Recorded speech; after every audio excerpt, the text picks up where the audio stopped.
We're asking park leaders what's available to keep people safe after Columbia police arrested a man accused of attacking several people. Thank you for joining us tonight. I'm Morgan Burrish. I'm Lucas Geisler. 30-year-old Michael Tyrone Council Jr. is charged with first-degree attempted rape and property damage. Police responded to reports of a sexual assault at the intersection of the MKT trail and Stadium Boulevard around 5 last night. The victim reported that Council had chased her down, tackled her, and attempted to undress her as she was running on the trail. Officers said they learned that Council was in the process of assaulting 2 other women further up the trail where she was arrested. ABC 17's Marina Diaz joins us live from the MKT trail tonight. And Marina, you spoke with the director of Parks and Rec about the resources in place to try to prevent something like this from happening. Morgan, Lucas, I spoke to Gabe Huffington earlier this evening, and he told me that the department has 2 park rangers that patrol the areas, including parks and trails, to make sure that something like this horrific attack never happens again.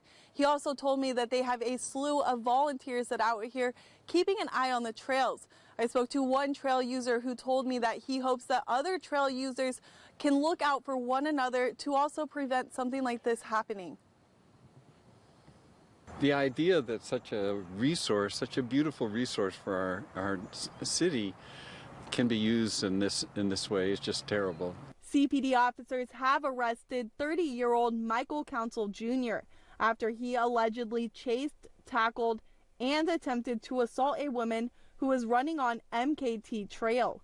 Columbia Parks and Recreation's director Gabe Huffington says they do have park rangers in the area to try to keep trail users safe. So the City of Columbia has 2 park rangers. They work in the Columbia Police Department, but their main duties include patrolling and safety related to all parks and trails within the City of Columbia. Huffington told me that park rangers aren't the only ones helping patrol the area. But also we have a volunteer park patrol that will go out and they will walk a lot of our trail systems. They'll visit different parks. They'll alert us to any type of issues. Huffington says everyone should be aware while out on the trails. Always have a familiarity with where you are. If you can go there with a partner, that's always beneficial. Make sure you have a cell phone, a whistle, or some kind of noisemaker. It's always good to have those devices so that you can alert someone if need be.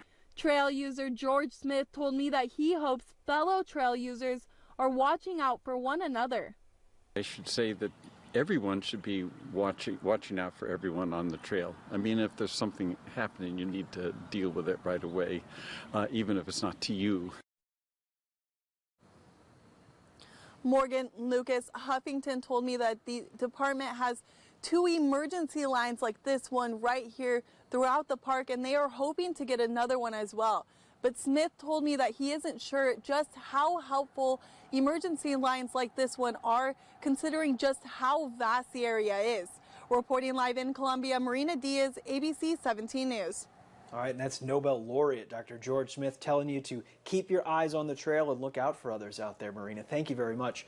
Huffington said its volunteer park patrol is there to notify authorities when something happens and to keep an eye out for any illegal activity. He says they're always looking for more volunteers. You can apply on the city's website.